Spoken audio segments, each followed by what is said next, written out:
Hello, gardeners, and welcome to another edition of Your Gardening Week Live. This is the spot to come on Mondays to get your gardening questions answered, to mingle with other gardeners from all over the world, and just share in the wonderful gardening experience. I'm Gardener Scott. I'll help you on your journey today to become a better gardener. It's so great to see a lot of the regulars checking in. We have Malat from London saying hello. The Brew Captain from Louisiana saying hello. We've got Oregonians, Coloradans, Georgians. It's so wonderful to see everybody here today. Let me go ahead and start with a question that Kim Callahan began with before the stream started. The temperatures are in the upper 70s. Should I use shade covers for my fall vegetables? And that's really a good question, and it ties in with something that Stephen Luna was wondering, Frank Ancelona was wondering from Pueblo near me. He harvested lettuce recently and was surprised by the bolting from some of the hot temperatures that we've had recently. So when it comes to shade cloth, the whole point for using it is to take away some of that harsh sun on your cool season plants, those plants that don't like the hot weather, like the lettuce and the spinach and the broccoli and all those plants that we're typically starting to grow in our fall garden. So if you're experiencing a lot of record-setting temperatures like we are here in Colorado, then shade cloth is probably still needed on some of those fall crops. I've got Napa cabbage that I'm trying to grow, and I was amazed at how quickly it bolted in the heat that we have right now. Normally, I would not be suggesting shade cloth or a shade cover this time of year as we're going into fall, because the sun is much lower in the sky, temperatures tend to be lower, and typically you don't need the protection from the sun. But when you've got weather that changes from the normal, you have to be ready in your garden. So as far as using shade cover, if you want to protect those fall crops from hot conditions and a bright sun, use the shade cloth. You're going to probably see a lot more bolting like Frank and I have been seeing in this area because we've been encountering those same type of conditions. But if you have a typical fall for you and it's not that hot, the nights are cool, the days are cooling into the 70s, that's about the range that a lot of these fall crops really like. So you can get away from using the shade because it's probably not necessary anymore. A lot depends on your own weather and your own conditions, and be ready to go one way or the other. I'm not using shade anymore because I keep expecting the days to drop down to normal temperatures, but it could keep some of your plants from bolting. Okay, let's see what else we have. Nicholas says, good morning. You're a bright moment on my Monday mornings. Well, thank you, Nicholas. I appreciate that. Frank says the lettuce has been under a row cover since set out, and it blocks 15% of the sun. That's good. That's a nice protection, but as you've seen, even under a 15% block, the heat may still cause plants to bolt. So this is so crazy, the weather we've been having. I hope we can get back to relatively normal conditions, but of course, when I say that, we're going to start having below normal, which is not something I want to see. Myra Sharp, good morning to you, says potted fruit trees are starting to have flowers and fruit now. Is it still safe to plant fruit trees in winter? I'm in Southern California. And so, yes, I would say in Southern California, it probably still is safe to plant the fruit trees. You're a little unique in that you've got a much longer growing season. Fruit trees tend to do better when you plant them if the conditions are a little bit cooler, so they're not stressed by the hot sun. And with the sun lower in the sky, some cooler temperatures relatively for Southern California, you can probably get away with putting some trees in right now, and they'll get some really good fruit development, especially since the others are starting to flower. It's probably because you've gotten away from the hot, and now the plants aren't as stressed, and so they're willing to put on the flowers and the fruit, which I think for a lot of the fruit trees in Southern California, it's probably normal this time of year.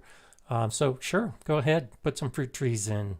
Riverdale Gardens, I have today off this week. River and I love your videos. Well, River and Dale, this is one of those names that I like because it's the two of them that are gardening together, and they're Riverdale Gardens. So good morning to both of you. I'm glad you're here and watching and loving the videos. Thanks so much. Okay, now back to what Stephen Luna was wondering about fresh manure. He says, if I add fresh manure to my beds, will I be able to plant a cover crop in mid-November, or is it too hot? So fresh manure is going to put off a lot of heat. It's going to put off a lot of ammonia, and it's probably not a good idea to think about putting seeds in a manure like that for 5 or 6 months. It really does need to cool down. Now, you can add fresh manure to your compost pile, and that'll help it start to break down, and then you put the compost in the beds. Aged manure, as I've said before, is great to use in your beds, but fresh manure is not one of those things that I recommend to put directly onto your beds, around your plants, and especially if you want to start seeds. Probably not a good idea. So give it a little bit of time. See, if you got that source for the fresh manure, my guess is you've got a source for aged manure from the same person. So consider using aged manure if you want to put it on the beds for a month or two, and then you should be able to start seeds and plant in it without too much difficulty. Okay, Jay Dixon, good to see you today. I see you took advantage of my proposal. So Jay Dixon is the first person I've asked to be a moderator in this live stream. So when you see Jay, you'll see that his name pops up in a blue color. There's a little wrench next to his name. That means that I have authorized him to be a moderator. He's knowledgeable. He's here on all of the live streams. He's answering questions. And so consider him one of my fellow gardening moderators for this live stream, and he'll be helping out along the way. Don't overload him, please. He does a wonderful job, but you can direct some questions to him. He will probably be answering your questions to me at a regular basis. But I just want to point out Jay because he's just been such a huge help on all of these weeks that we've been doing the live stream. So thank you, Jay. Good to see you right there at work answering John's question, Shaq's question. And oh, Jay is a she. I didn't know that. I apologize so much for that. I assumed Jay was a he, so I will never live that down. So, Jay, I appreciate your efforts. Now that you're a she, and I know that, I'll continue to move forward in that direction without trying to embarrass either of us. So thanks so much. I did not know that. This is one of those things about the YouTube world is you'll see a name. I know, for instance, Rob Ox or Rob OX is not a male either, even though it starts with Rob. It's a woman. So I'm learning more about all of you all the time, and I appreciate you sharing a lot of that with me because there are things I assume, but I just don't know for sure. So yeah, thanks, Jim. I appreciate that you got the laugh out of that and Linda as well. Okay. So good to see everybody checking in. The worldwide presence of gardening is just so incredible. Every Monday, every day for me, but it's just such a nice opportunity to get together and do some of this that we can. Jennifer Segrist was asking, and Jennifer to me is a woman's name, so I'm going to refer to her as Jennifer. Let's see if that holds true. Is bone meal good for garlic? And so this is a good time of year. This week is a week that most of us should be putting in our garlic in the Northern Hemisphere. Bone meal can be really good for garlic. It offers up phosphorus, and phosphorus is good for root development and the bulb development. And so typically, yes, bone meal is good for garlic. It's often recommended. But this always gets back to what I say about soil. You have to know your soil. If your soil is deficient in phosphorus, then yes, bone meal can be a good amendment for garlic and a lot of other plants. If your soil is not deficient in bone meal, then you don't need to add it. Now, you also need to think about your pH, your soil pH, because if you have an alkaline soil, once the pH rises up to about 7.0 and especially past 7.0, then the phosphorus from bone meal is not even accessible by the plants. And so in my region in Colorado, we have some very alkaline soils, and Colorado State University says don't even bother with bone meal because it's going to have no effect on your plants. It's not going to be able to be used at all in an alkaline soil. So generally speaking, yes, bone meal can be beneficial for garlic, but it depends on your soil completely. Okay, No Name says, good luck with my name. It's a 50-50 shot and I'm not going to take it. This is kind of fun, a good way to start the Monday with a little bit of some humor. So, yeah, Linda Hardwick says, the biggest thing I've learned about gardening this year is it's all about the soil. And I've repeated this in a number of videos. I've got another video coming out later this week where I'll be talking specifically about my soil and no-dig gardening and how the two correlate. The more you can learn about soil, the better gardener you will become, because it's the key. That's what I say in my videos. Soil is the key to a successful garden, and understanding your soil is the most important thing, because we can all understand soil, but if we don't know what our soil is and what makes up our soil, then again, we're just kind of rolling the dice. We have a general understanding of soil, but it's even more important that we understand our own garden's soil. That's when you'll really have success. So I just love the subject of soil. I've got a lot more videos coming about soil, and I encourage, if you haven't seen my soil videos already, look back in the library and check in on some of that, because there's a lot of good stuff. Okay, Indiana Backyard Gardener, there's some discussion going on about alpaca and llama. I'm really looking forward. I have a source for some alpaca manure that I'm hoping to start picking up soon, and I've never used it before. Alpaca and llama manures are incredibly good. So we were talking earlier about horse manure and not putting fresh horse manure in your beds.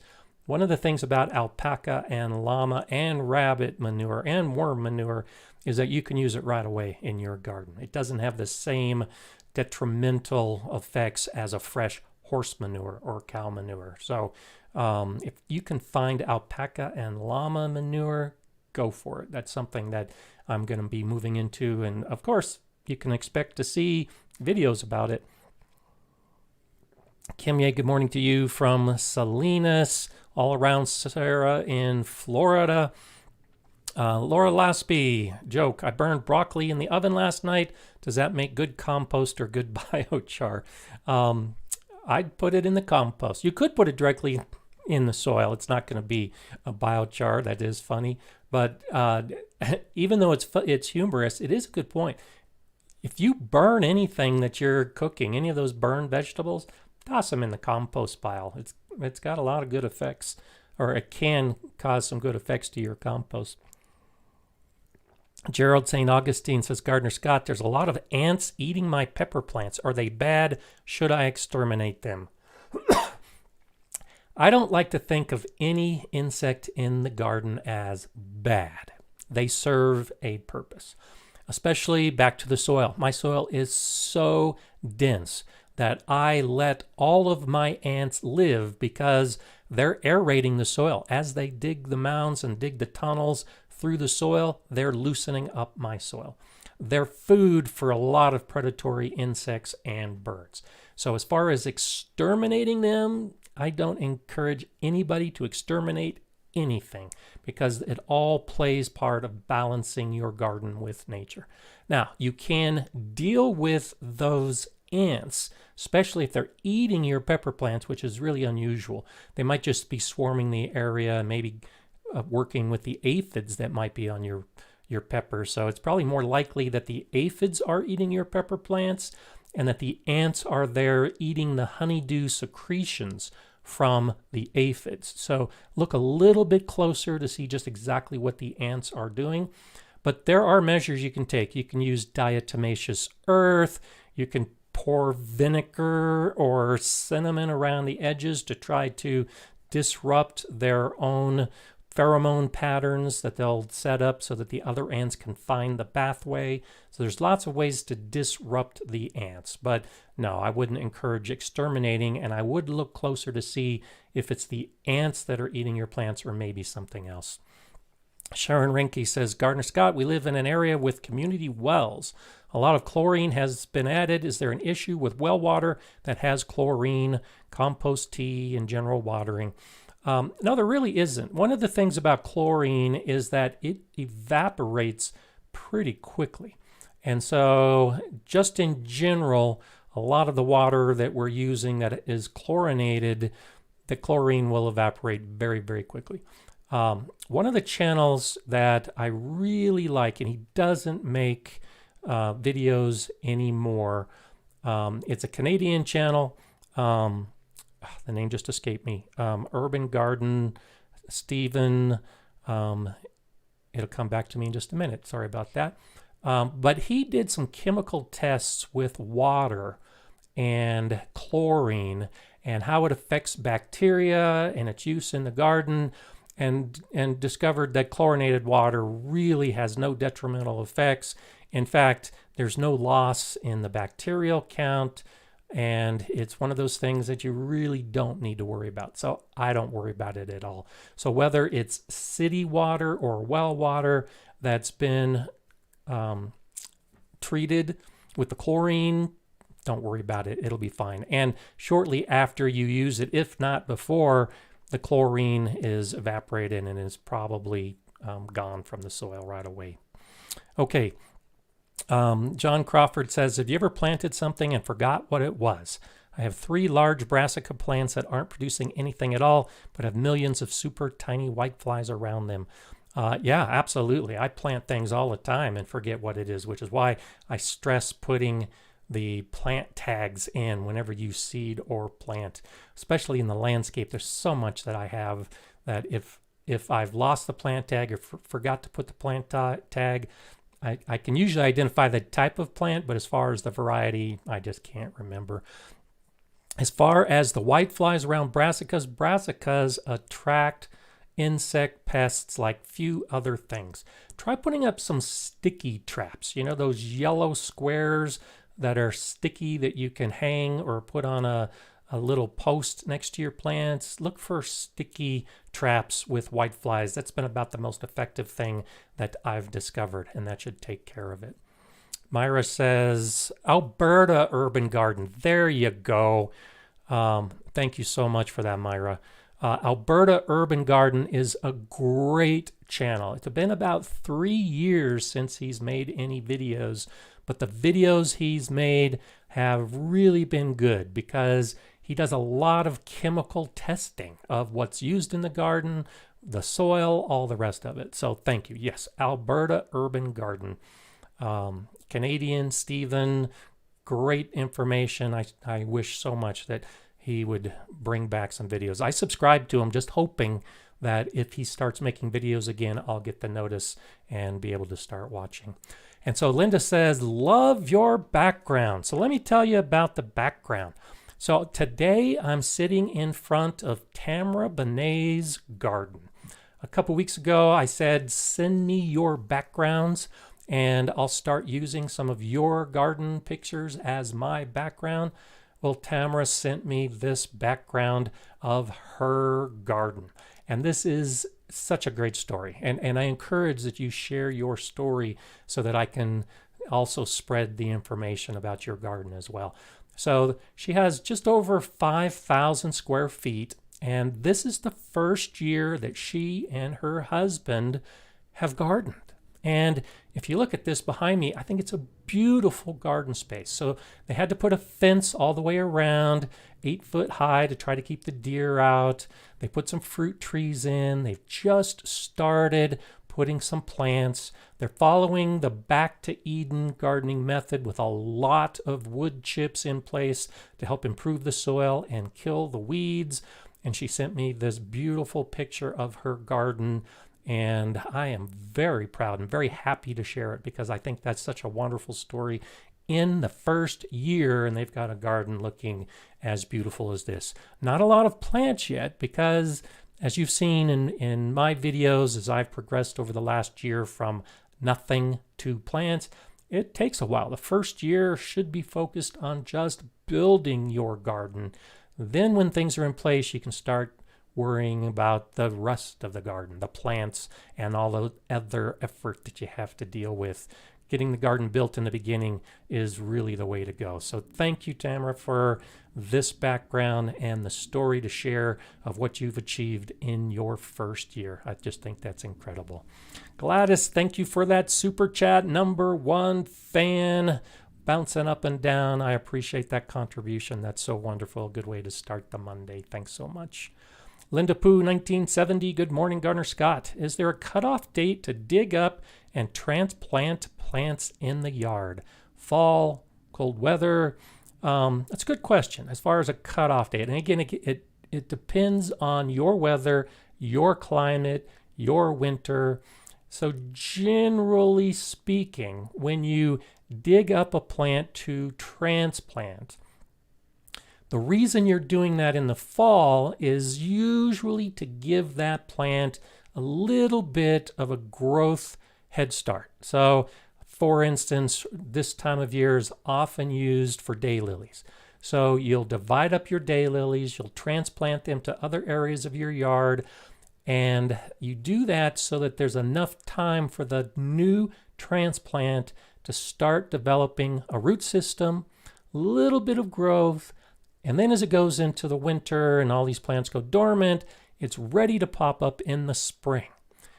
That's the cutoff. And I can't give you a specific date, but you have to look at your own climate and when you can expect your freezing conditions. And when I say freezing, I mean ground freezing, because you've got to allow enough time for the roots to set in the soil for those new transplants. And typically it's a month. 2 is better. 3 might be too much because then the plant may actually start sending out some young green growth. So about 1 to 2 months before you can expect your ground to freeze is the cutoff. Up to that point, you should be able to dig up and transplant just about anything. But you can also look at it from the point of dormancy and wait until the plants go dormant and then dig them up and transplant them. And then there isn't that concern with the root development. They're already dormant. This is how they do strawberries, for instance. So strawberries and asparagus. When you buy strawberries and asparagus in spring, you're buying the roots that these nurseries have dug up. And what they've done is they've waited until the plant has gone dormant. Then they dig it up and they send you out a bare root plant that you can plant. And then when the ground warms up in spring, those strawberries and that asparagus begins to grow. So if you look at it from that perspective, there really is no cutoff date if you wait until dormancy to dig up and transplant your plants. So there you go. Infor says, Gardener Scott, have you got any advice for growing taro plants? I live in a non-tropical region in South Australia. I was just watching a couple of videos the other day about growing taro. I've never grown it, of course. I'm just too cold of a region. The documentary I was watching was saying that taro is just about the perfect food plant that you can be growing. So I don't have any specific advice on how to grow it, except to say I think you should definitely grow it, because what I've been watching lately shows that it's a wonderful plant to grow and you should be doing it. And what I was watching was a video on Korean natural farming, and they were using some of those practices on their taro crop. So something to look into. And this highlights yet again when I suggest that you learn gardening information outside your own garden and outside your own region. I will never grow taro, but it doesn't stop me from watching videos on gardeners who are growing taro and saying how wonderful a plant it is. So expand your gardening knowledge. I wish I could give you some more information, more specific information, but it looks to be a wonderful plant. So Tennessee Mountain Morning says, how do we send our garden photos to Gardener Scott? Good question. So if you would like to send me a landscape picture of your garden, send it to gardenerscott@gardenerscott.com. And go ahead and include a little story about the garden or what the photo is. I have some others that have sent some photos that I'll be showing in the weeks to come as well. And when I get the opportunity, I'll put it in the background and you'll get to see not only your garden, but the rest of the world will get to see your garden as well. So gardenerscott@gardenerscott.com, and I'll add it to the list of photos that I have in the weeks ahead. Thanks for asking that. Okay, let's see. Jay, it's so good to see you so active. I hope you don't think that you are obligated to answer every question possible. Sit back and relax and listen to the stream a little bit when you get that opportunity. Okay, let's see what else we have. Lots of people talking to Jay back and forth. That's great. Carla, thank you. Good morning to you. Thank you for all your gardening help. I appreciate that, Carla. And it's always good to see you here and also see you during the comment sections of my videos. Okay, I've noticed a lot of people checking in from Colorado, which is great. I live in Colorado.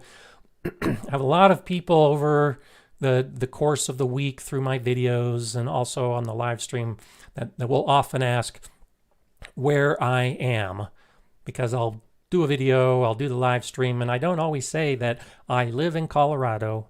I have a Zone 5B garden, because I don't often think that that information is necessarily important when it comes to gardening information. You know, if we're talking about soil, it really doesn't matter where you live and what your zone is, soil is still important. If I do a video where the weather is important or I'm trying to convey particular subject matter because it relates to me here in Colorado, I'll talk about it. So I'm going to try to do that more often, especially if you're new to this live stream or if you're new to my videos. I know that's some important information that you'd like to know. So I'll try to do that more often. For those of you that have been watching for a long period of time, I apologize if it sounds like I'm repeating myself, but this is really for a lot of the new people that aren't sure yet. And as we've already seen, we have a lot of people from all over, be it a tropical region. The Mrs. Marvel is down in Arizona, very hot, though the nights are starting to cool. We've got the people in Southern California, but we have people in Canada and throughout the northern tier states of this country. So we're all in this together. It's not so important what your zone is, but the way I look at it, it's how you choose to garden and how you put all this information into practice. So Sama is saying, I have a potted mulberry tree. What is the best soil media do you think I need to have as far as pH level? So I think, if I remember right, that mulberries tend to like a slightly acidic soil. I'm not positive about that, but I know we don't grow mulberries here in Colorado, and I think part of that is because of our alkaline soil, in addition to our climate. So I would suggest you look into that a little bit more just to try to find out the pH requirements of a mulberry. But for any potted tree, the soil should be pretty well draining. You don't want the roots to be sitting in water. So whenever you water, it needs to drain through the soil without too much difficulty. And then as far as the pH, most of the soils that we're going to be using in a pot typically are more soilless mixes. So you'll have more cocoa coir or peat moss or compost, those organic materials, and it'll be less of an actual soil mineral-based component. So do anticipate that you're probably going to have to add compost and fertilizers on a regular basis.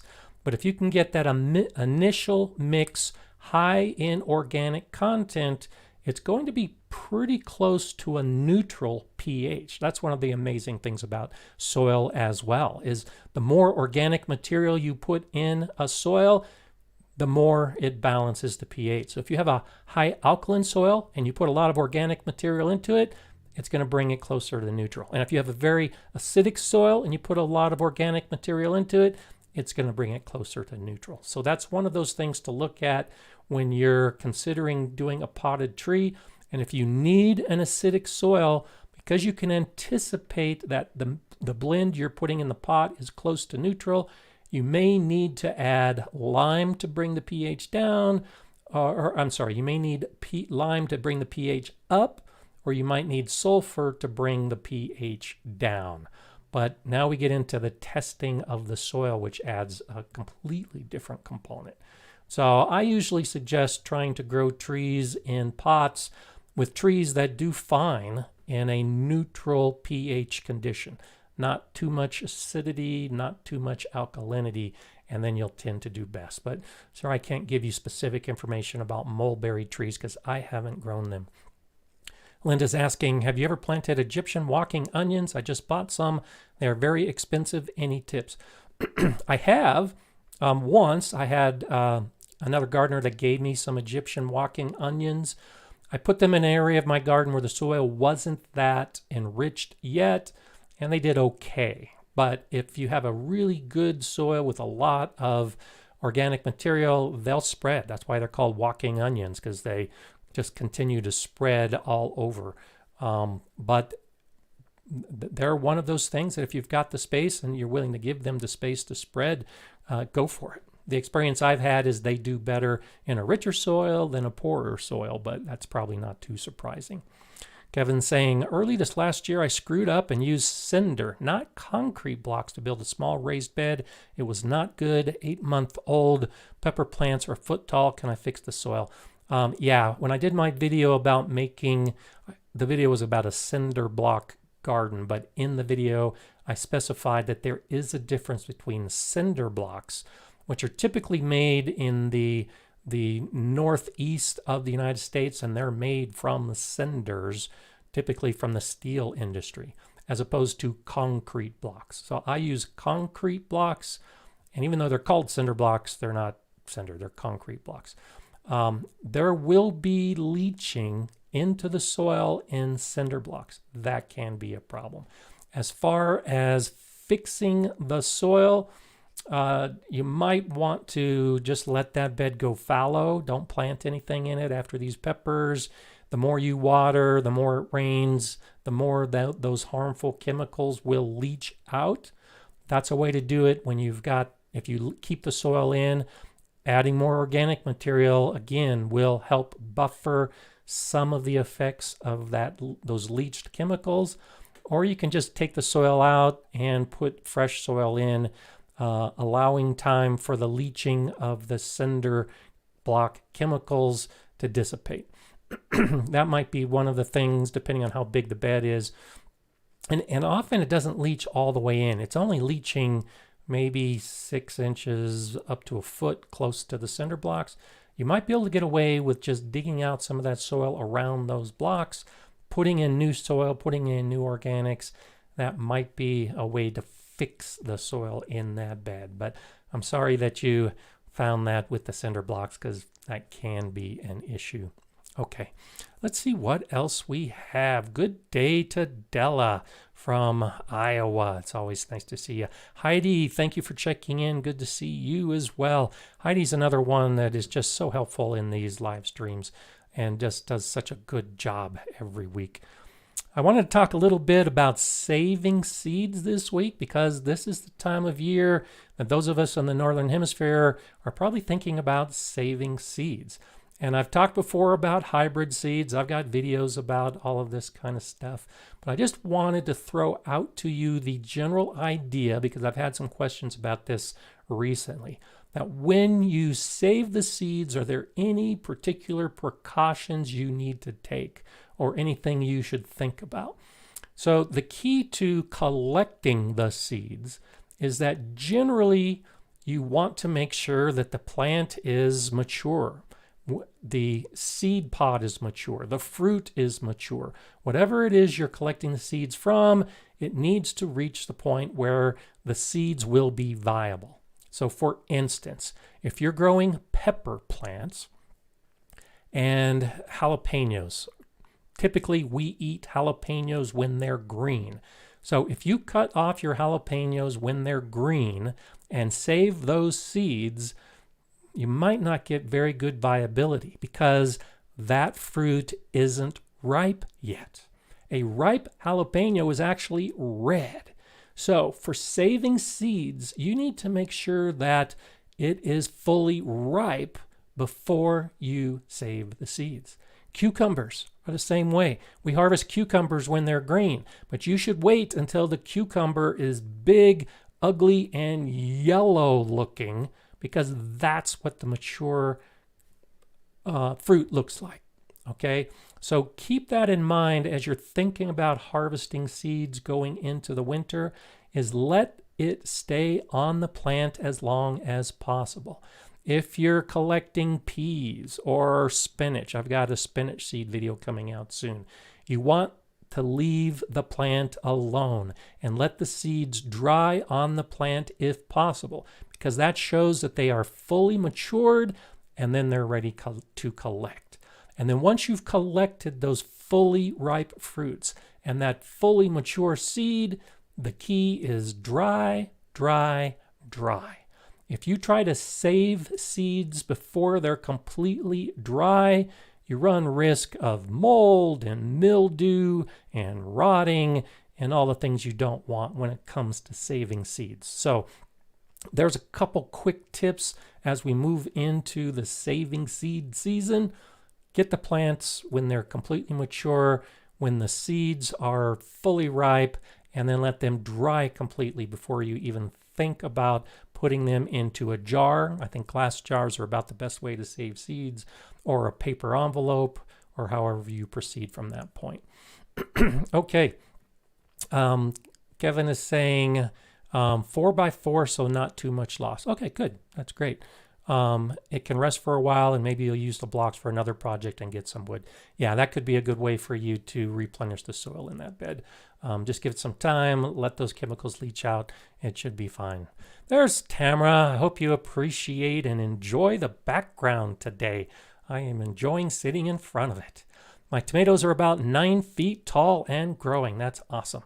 Tamara lives in California, so some of the rest of us have already lost our tomatoes. I planted them deep by removing leaves along the stem, like I said to do. We have probably 100 tomatoes, and some have been 7 inches wide. That's incredible. Thank you for sharing that, Tamara. I've got videos to show how I plant tomatoes. I put the tomatoes deep to develop more roots along the stem, and with a more robust root system, you're going to get bigger plants, and with bigger plants, you're going to get a lot of tomatoes. So that's incredible. I'm so glad you've had that success. That's wonderful to hear that. Rebecca's saying, Gardner Scott, if you grow one variety of watermelon, cucumber, squash, will they crossbreed? Yes and no. So if you're growing watermelon and cucumber and squash, you're growing 3 different types of fruits. And the cucumber will not cross-pollinate with the squash, and the squash won't cross-pollinate with the melon. So if you're growing one of each of those types, then no, you don't need to worry about cross-pollination and developing hybrid seeds. Now, if you're growing squash and zucchini, which is also a type of squash, or pumpkins, which are also closely related, then you can have cross-pollination with those type of plants. But between the melons and the cucurbids, like a cucumber and the squash, you shouldn't have any issues with crossbreeding of those. Okay, Bro says, love your channel. I have a lot of trouble with aphids currently on my tomatoes. How do you tackle them? So I don't tackle my aphids in most cases. I let the ladybugs and the lacewings tackle my aphids. So this is what's so incredible, and I haven't talked about this in a few weeks. It's all about developing the good bugs, those beneficial insects in your garden. And so a lot of the things like the weeds that we have in our garden, those weeds are attracting a lot of those beneficial insects. So for instance, dandelions. This spring, Every time a dandelion popped up, I just let it grow. And within a few weeks, there were ladybugs on those dandelions. Well, when the aphids started showing up on some of my vegetables, I would just go to the dandelions, see a ladybug, pull off the leaf that had the ladybug on it, or let the ladybug crawl on my hand, and then I would take the ladybug over to the plants that had the aphids. They took care of it from that point forward. I've got some plants in my garden right now, the turnips in particular. I've mentioned this in a number of my recent videos about letting the turnips go to seed. Well, one of the reasons I let the turnips go to seed, because I certainly don't need 20,000 turnip seeds, which is probably what I've got. But those turnips were the host plants for ladybugs. I had an incredible number of ladybugs on those turnip plants after I brought in some of those ladybugs from the dandelions. So that's how I approach the aphids. I had virtually no aphid problems this year at all, except for about a 1-week period when they showed up. After that point, I just let the ladybugs, the lacewings, the predatory wasps, all those other beneficial insects take over and take care of my garden. I'll have some videos coming out over the course of the next couple months. The general idea is plant a whole bunch of different types of flowers, plant a whole different type of ornamental grasses, allow some of your weeds to grow. Don't have such a clean garden that you are only growing your vegetables. Grow all of these other plants. Dill is another great plant for attracting beneficial insects. A lot of the herbs will be beneficial resting places for these insects. So expand those things in your garden and they will take care of your aphids. I've had great success with that.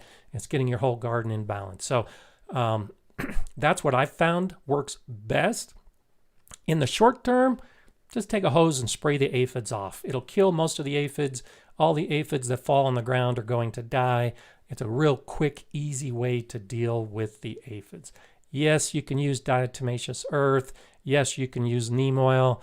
But for me, it's just so much easier to just let nature and the ladybugs take over and do their role. So Heidi's saying, I have a ladybug nursery on my pepper plants that have aphids.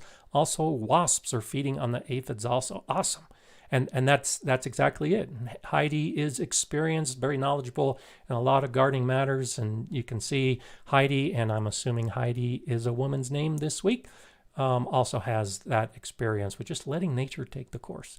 This is so difficult for so many gardeners, experienced gardeners and new gardeners alike, to just let some of these bad bugs feed on your plants.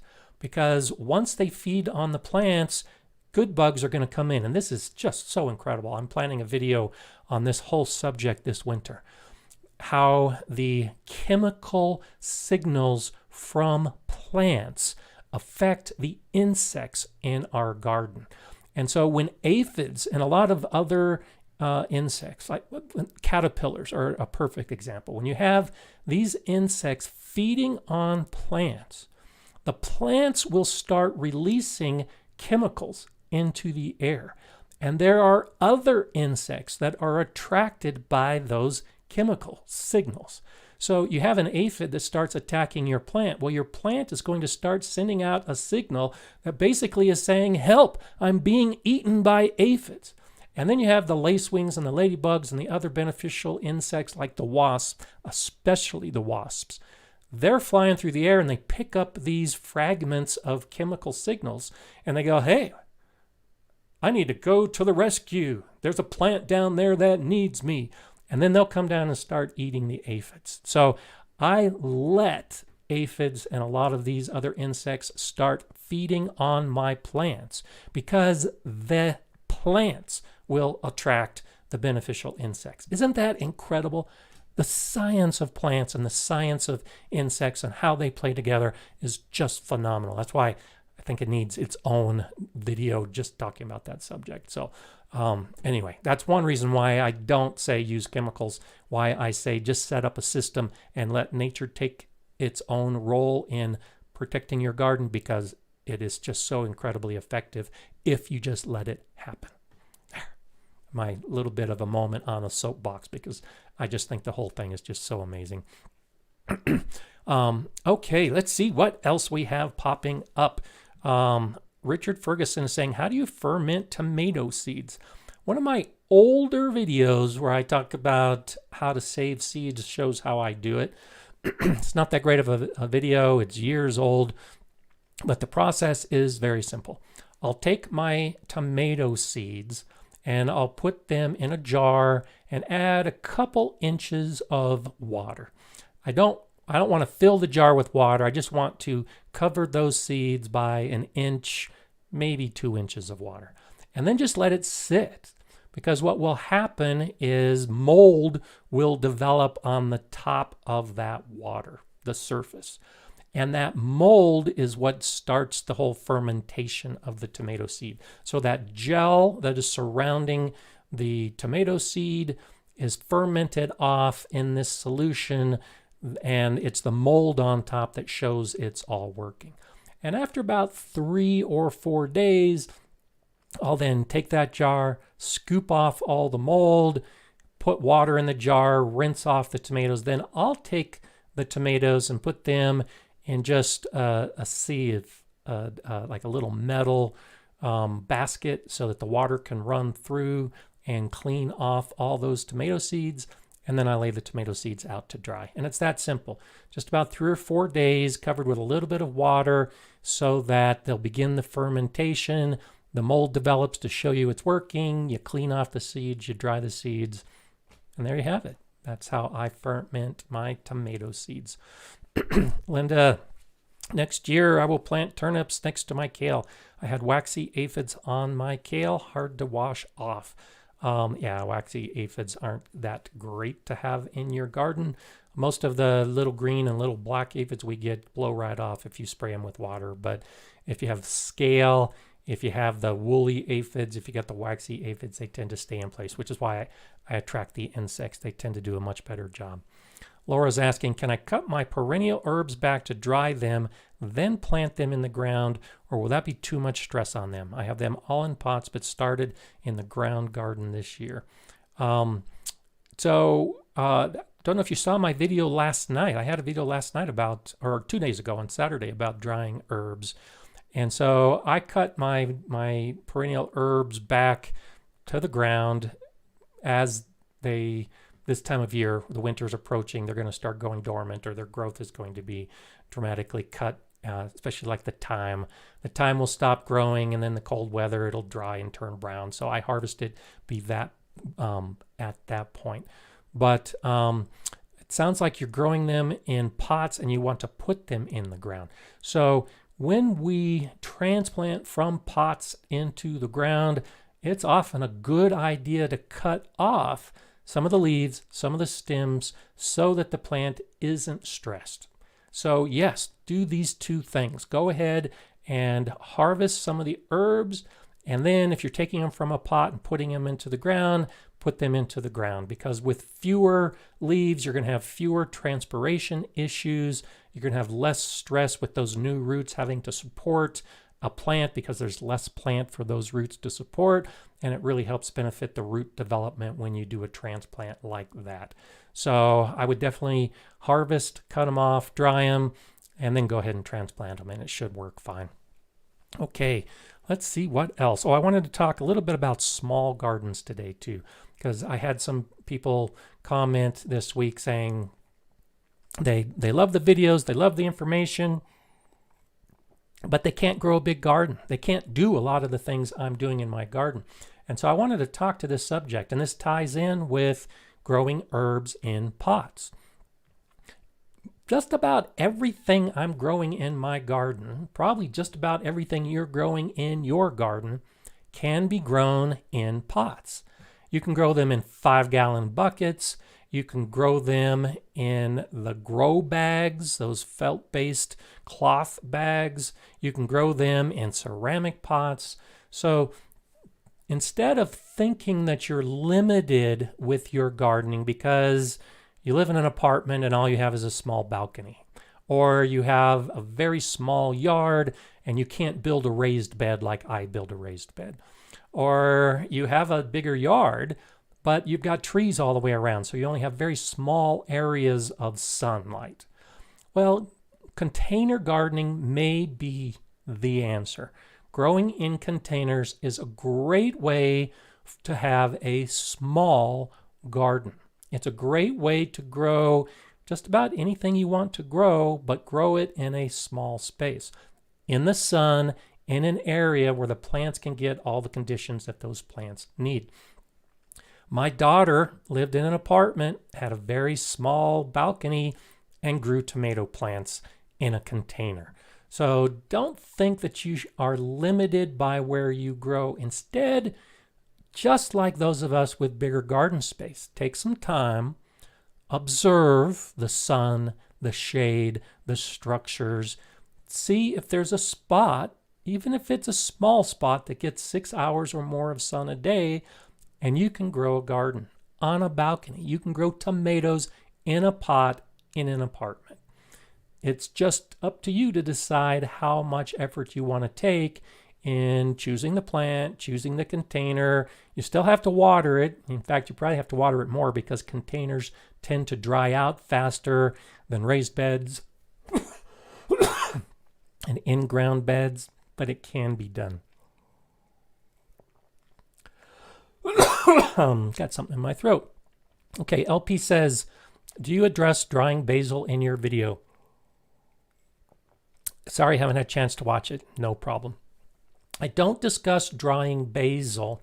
I'm actually planning to save that for another video next year. I didn't have enough basil this year to actually save. Basil is one of those herbs, one of those plants that I don't think dries as well as other preservation methods. Now, when you dry thyme, for instance, it really condenses the flavors. So dried thyme really has a stronger flavor than fresh thyme. But basil's the opposite. When you dry basil, you're losing a lot of the flavor. And dried basil just doesn't have the same intensity as fresh basil. So no, I don't address drying basil in this video because I don't think drying is the best method.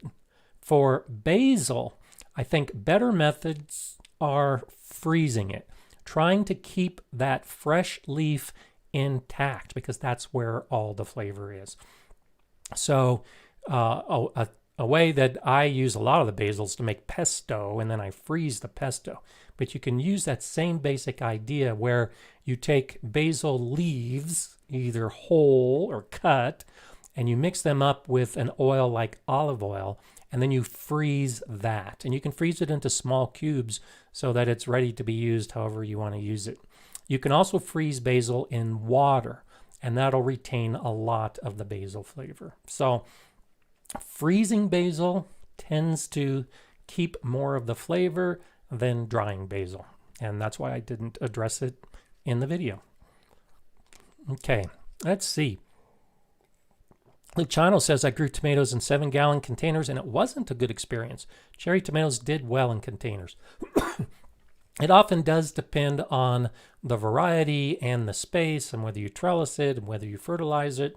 But I tend to agree. I think cherry tomatoes tend to do better in most situations. And containers is one of them, but still something you can definitely try. Riverdale Gardens, good to see you again and that you're active. The best eggplant I've ever grown were grown in a large plastic tote because I ran out of room in my bed. That's a perfect small garden option. Thank you. I appreciate you adding to the conversation. That's wonderful. Sharon says, we had a ton of basil. I made pesto from it, put it in ice cube trays, then once frozen, put in Ziplocs. Yep, that's exactly what I do.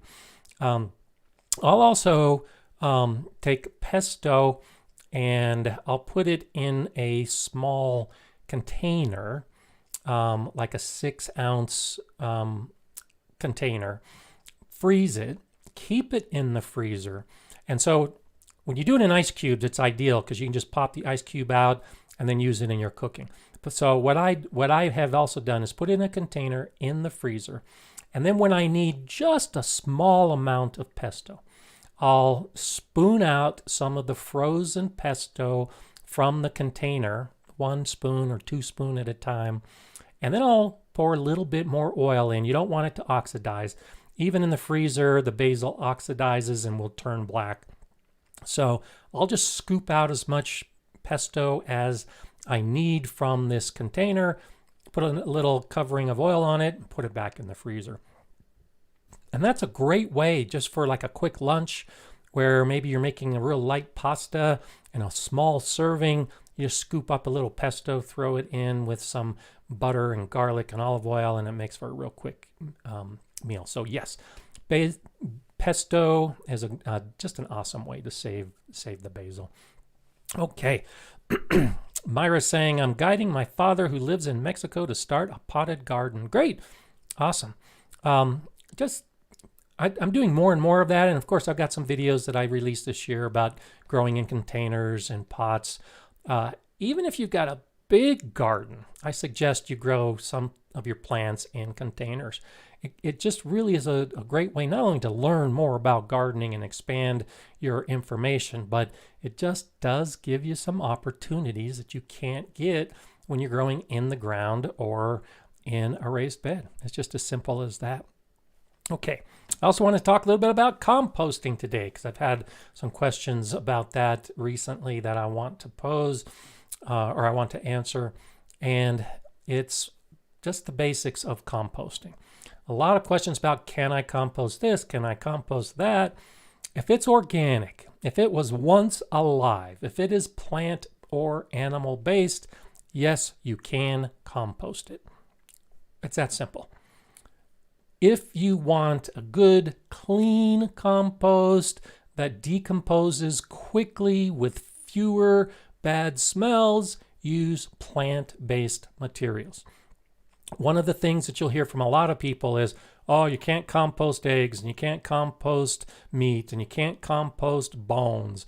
Well, yes, you can compost all of those because they are organic materials. It's just that when you put meat in a compost pile or you put raw eggs in a compost pile, it's going to stink for a while because those type of organic materials will rot before they decompose. So you can still use all of those animal-based materials, just realize that you're probably going to have some bad smells coming from your compost. That's why most of us tend to focus on plant-based materials. And then it comes down to the greens and the browns, and whether it's a nitrogen source or a carbon source. That's the hardest part about composting. If you want a fast compost, if you want to put a whole bunch of plant material in place and get compost in a month or two, you have to keep the pile moist. You have to make sure that it's fully oxygenated. You got to make sure you've got this good balance of carbon and nitrogen. You'll get good compost quickly. I don't like that much work in the garden, especially since I've got so many other things going on. So I'll just add material to my compost. I call it slow or lazy composting. As you have material, you add it to your compost pile. If it's brown, carbon, so be it. If it's green, nitrogen, so be it. I'm just adding plant material. Now, when you do it that way, it takes much longer, like a year, for that material to break down into compost. If you're okay with that, there's nothing wrong with it. And I have a lot of people asking these kind of questions where their pile isn't getting hot. Their compost is not turning into compost as quickly as they want. It's okay to just allow the process to happen. You know, think about nature. Leaves fall, plants die, eventually they decompose. It may take years. That's what we're doing with slow or lazy composting. If you want to go to the effort to get the balance and turn it and keep it wet, it will decompose faster. It's up to you to decide where you are on that spectrum when it comes to your compost. The more volume you have, the faster it will break down. So if you're trying to compost and you've only got a pile that's 2 feet wide and 1 foot high, that's not a compost pile. It's going to take forever to break down. But if you're talking 1 meter high, 1 meter wide, 1 meter deep, and it's got a lot of different materials in it, it will decompose faster because that volume will generate a lot more heat as the bacteria is decomposing that material. So think about how you want to compost, and that will influence the materials you use and how quickly the materials decompose. Sharon C., thank you so much for that contribution. Even though you've got a photo of a man, I'm going to guess that Sharon is a woman this week. So that's an underlying theme to today's show, is guessing the sex of the viewers of the Gardener's Got live stream, because I've already screwed up a couple times. So thank you for that contribution, Sharon. I appreciate it. Okay, John Ann says, good morning from Northern California. Sorry I'm so late, got fighting sprinklers and lost track of time. No problem whatsoever. Good to see you here. And I mention this often. If you're checking into the stream late, this whole stream will be rebroadcast as a video. Takes about an hour, I think, for YouTube to make it all happen. But if you miss anything in this, you can always go to the video and watch it. And usually on Thursdays, I post the time stamps for all of these different subjects that we're talking about. So we're about an hour into the live stream. There's been a lot that we've talked about in the last hour. And on Thursday, you should see posted on the video of this live stream all the timestamps for everything that we've covered. So you can always go back later and catch up on the things that you missed. So thank you for joining us today, John Ann. Don't worry at all about being late, but I appreciate you saying that. Okay, let's see. Doggy885 says, I've just started gardening this year and I've started all from seeds. It's growing great and this channel has helped lots. Well, thank you so much for that. I think that's wonderful. Growing from seeds is incredible, especially when you're a brand new gardener and you can see just how the whole process works. That's awesome. I encourage you to keep doing that. And next year, grow more from seeds, expand your world a little bit, try new seeds. This whole thing is just incredible. I'm already, this probably doesn't surprise you, I'm already thinking about what I'm going to be growing next year, what new things I'm going to try, what new seeds I'm going to get. And I really have to be careful about that because I still have so many seeds that I bought this last year that I didn't even get an opportunity to plant this year. It's just so incredible to be able to do all of this. Simplify Gardening. Good to see you checking in, Tony. So I was hoping you might check in today. So Simplify Gardening, you've heard me talk about this in the last couple of weeks. Tony O'Neill in the UK, in Wales, has the Simplify Gardening channel. Wonderful channel. But Tony and I got together to do a collaboration video. It's coming out this Friday. For him, it'll be later in the day. For me, it'll be earlier in the day. But it was great fun. We have a conversation about crop rotation and whether it's needed in the home garden. So look for Tony's video on Simplify Gardening. Look for my video here on the Gardener Scott channel. And this is going to be a bit unique. Actually, I think it's going to be a lot unique in the collaboration world, because when channels tend to get together and do a collaboration video, they're often sharing the exact same footage and telling the exact same story. Well, Tony and I talked for about 2 hours, and each of us now have taken 2 hours of material and somehow edited that footage into viewable, enjoyable video. And so you're going to see the same subject discussed by 2 expert gardeners, but you're going to see 2 completely different videos. So I'm really looking forward to this. It was so wonderful working with Tony. It's good to see you here today. And I encourage you to check out each and both of our videos coming on Friday. It was so wonderful. Okay, LP is saying, Gardener Scott, I ordered a bunch of seeds already to avoid any delays, back orders in spring. People kind of chuckle when I talk about being excited for my spring garden. Good for you. And that's actually a great topic that I wanted to talk about soon. I was thinking about it next week, but I'll go ahead and bring it up right now. Catalogs are starting to allow pre-orders, online seed catalogs. And if you have not subscribed to some of these seed catalog companies, I encourage that you do. There's a ton of them out there. I've got some videos where I give my recommendations of some of my favorites, but I'm starting to get some of these emails to say pre-order. I strongly encourage that you pre-order because there's a lot of people, a lot of you on this chat who just got into gardening this year. You're going to carry forward to next year, and I think the industry isn't sure what to expect because a lot of seeds and a lot of plants ran out this year because of all the interest in gardening. And there is that potential next year as well. So if you have the opportunity to pre-order your seeds, pre-order your trees, pre-order whatever it is you're planning to grow, I encourage you to look into that. At least start looking into these catalogs and getting your own copy. The best catalogs, in my opinion, are the free catalogs.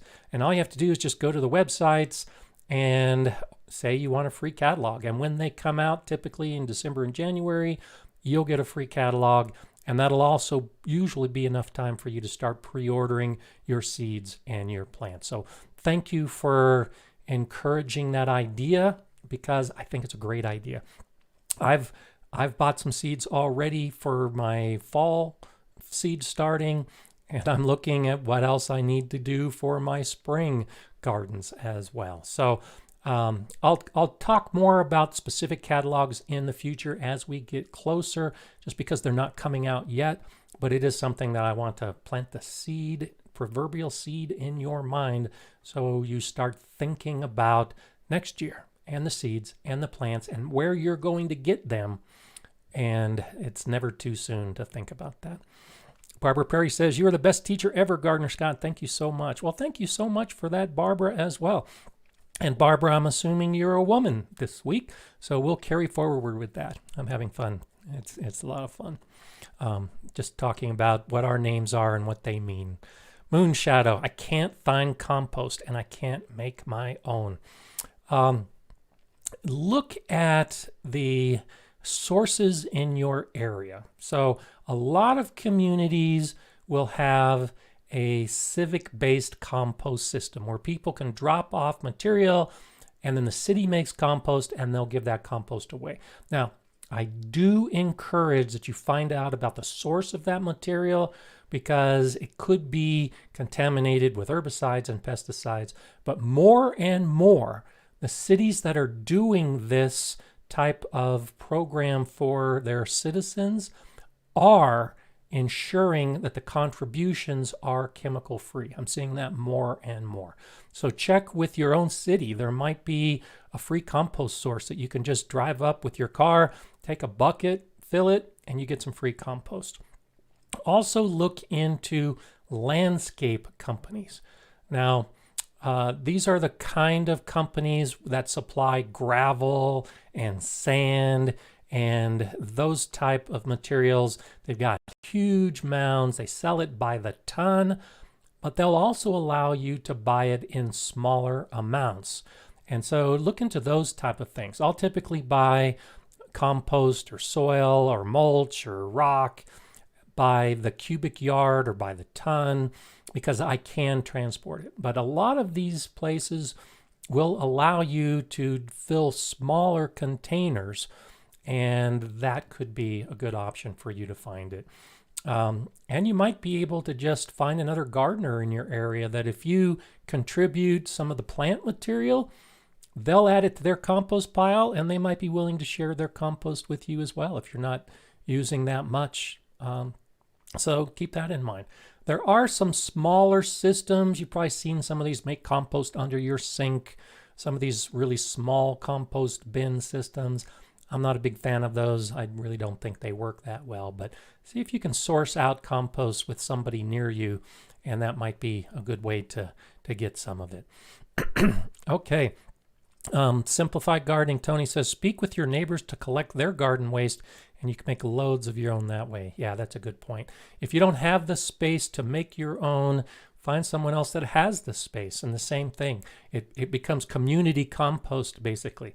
And I know some community gardens that have done this, and this may be an option as well. Community garden or an allotment system where you have people that are pooling a lot of their resources to make compost, and you might be able to benefit from something like that.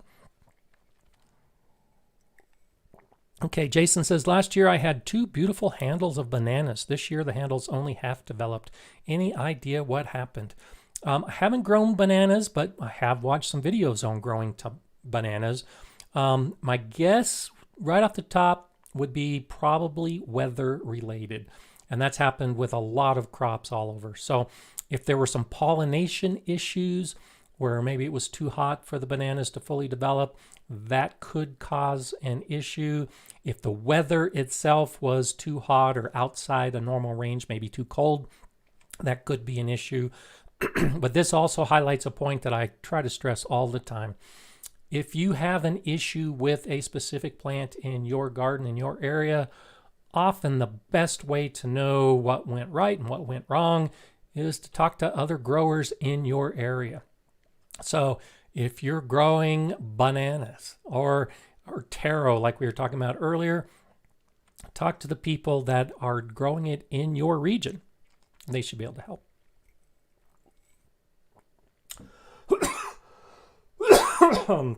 Got that tickle this week. Excuse me for that. Okay. Let's see. LP says there's a website called Share Waste for people looking to share or receive food waste compost. I haven't tried it, but Warden Farmers told me about it. I don't know that. That's new information, so thanks for sharing that. Look at Share Waste. That's really good information, especially for people that might be having that issue. Okay, Mind of Monkey says prefer non-violent methods, and I see one idea to feed the squirrels. I've talked about this before, and I actually had a couple people that I gave this answer to when they asked the question this week in some of my videos. How do I deal with squirrels in my garden? Well, I haven't had an issue with squirrels in my garden for years. At my last house, the garden I had never had squirrels, and we had dozens of squirrels in our region. But my neighbors fed the birds and fed the squirrels. And so the squirrels would go to the feeders.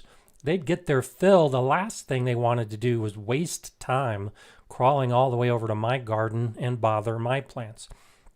My brother and sister-in-law here in Colorado do the same thing. They don't have a big garden, but they have no problems with squirrels in their garden because they actually put up a squirrel feeder on their fence. And so they'll get peanuts and fruits and they'll put it in the squirrel feeder. And now the squirrels come and eat from their food source. Why would they want to bother your food source? So that is a nice balanced way to get everything working the way that nature intends it. Squirrels are going to find the easiest food that they can. So if you give them easy food, then they're not going to take the food from your garden, which is more effort. So this holds true with a lot of other things, including insects. I've talked about this before, using sacrificial plants in your garden, where you take a plant you know is a favorite food of a particular pest that you're having issues with, and go ahead and put that plant in your garden knowing that the insects are going to attack that plant. But that's why you plant it, to save all of the other plants from that particular pest. So don't be afraid to actually feed some of these things that are normally seen as harmful in your garden, like I was talking about earlier with the aphids. Go ahead and let them grow and just find out how to work with them. And that may mean feeding the squirrels if you want to save your tomatoes and all the rest of your crops. Okay, Jake Dixon says, reminder, please consider hitting thumbs up to support the channel and Gardener Scott. Thanks, Jay. I appreciate you doing that. And she's right.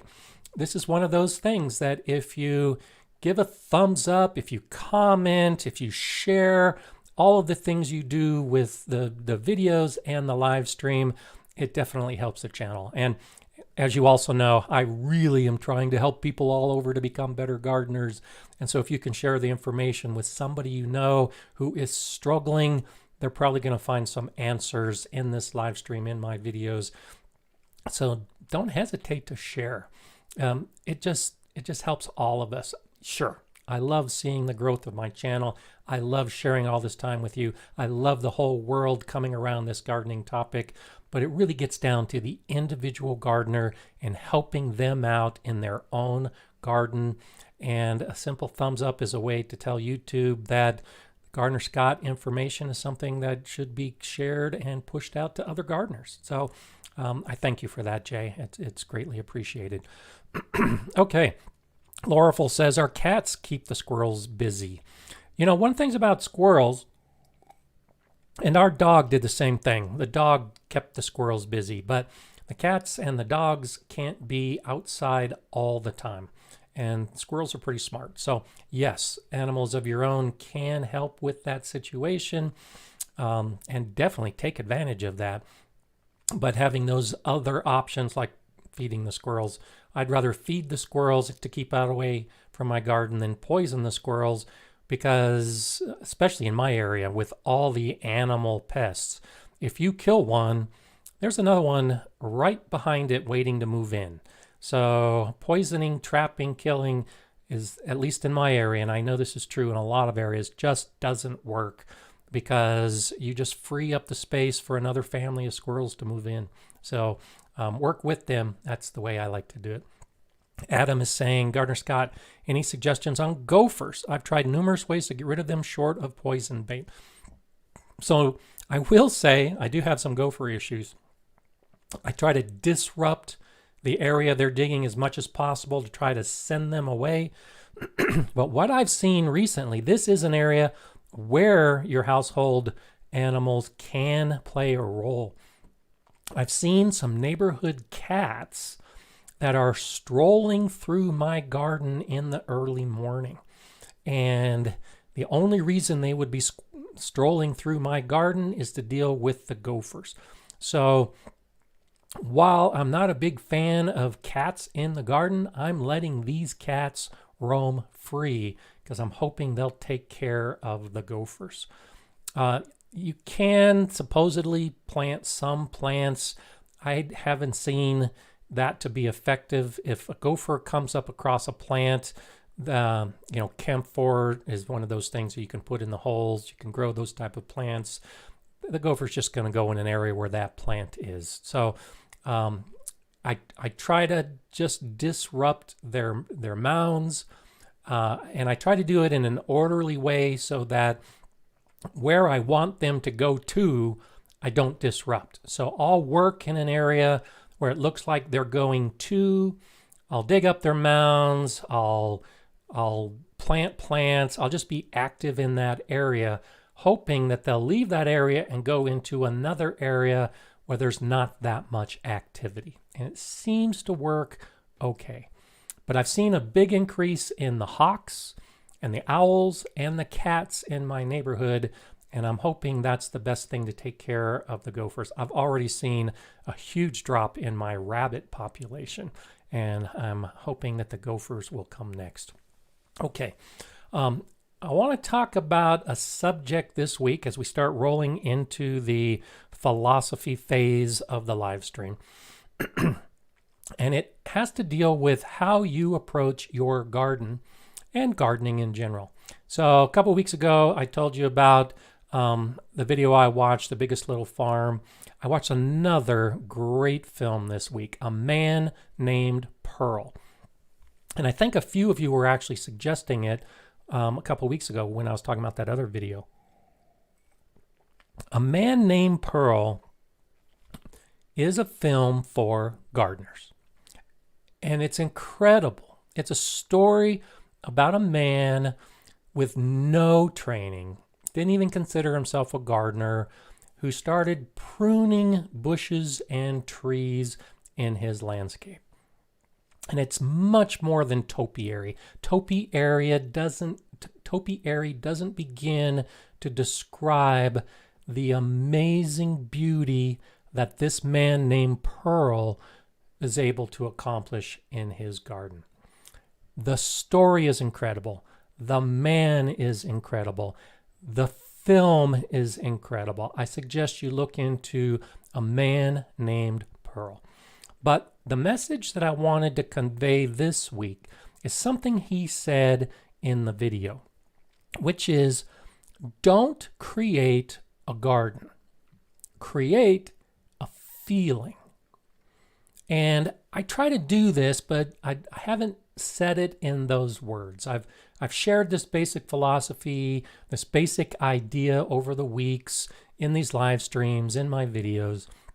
It's looking at your garden, looking into the future, and building to that point in the future. That's how I've approached it. And I've talked about how I have this 5-year plan. I'm building my garden space so that I can have an area where I can just sit back, relax, and enjoy my garden.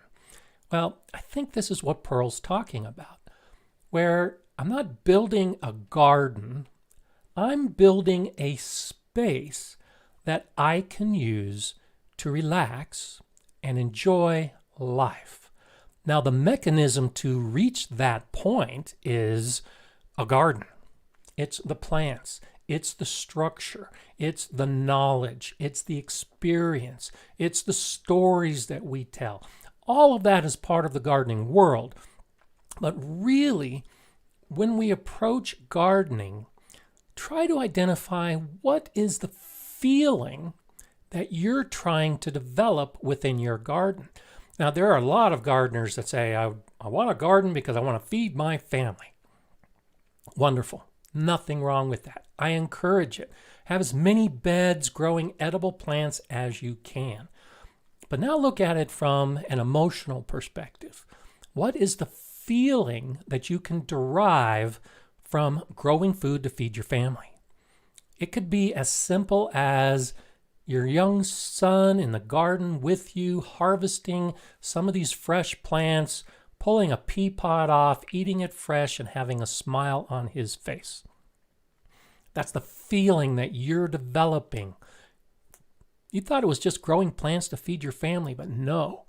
You're developing emotions within you and your family when you eat that food that you grow.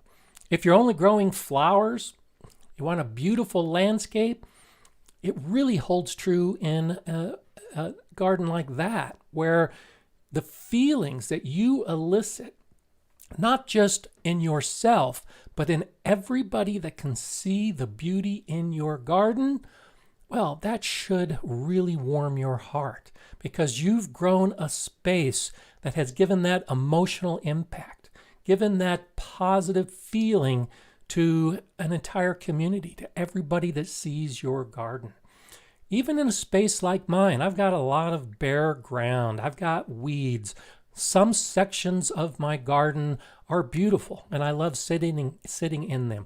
But I even enjoy sitting in those areas with the weeds that don't look so good, because I have that vision.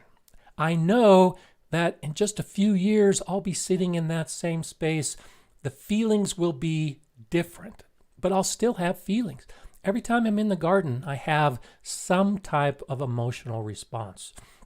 We all do. I just don't think that we take the time, that we stop and analyze is too harsh of a word. It's more just feel. How often do you just get in the garden and just feel the essence of your garden? You can feel the sunlight. You can hear the sounds of nature. When was the last time you did that? How often do you do that? I encourage you to do it every day. I encourage you to do it at every opportunity during the day, to just feel your garden, to think about what you've done and what you have yet to do in your garden space. And nobody has been able to put it on film as well as the group that made this film, A Man Named Pearl, because it shows the crowds from all over the world that have gone to his garden and the feelings that his plants, that his pruning, his topiary, those feelings that a garden can elicit within strangers is just incredible. And I watched the film and was moved. I have been wanting to do topiary for years. I've been moving in that direction. And this just is another motivation, not only for me to start doing topiary, but to start approaching how I build my garden and how I plan my garden with the feelings in mind. It's more than just putting a plant that you can see and smell. It's putting a plant that you can see and smell and develop some type of response, because those emotional responses become memories.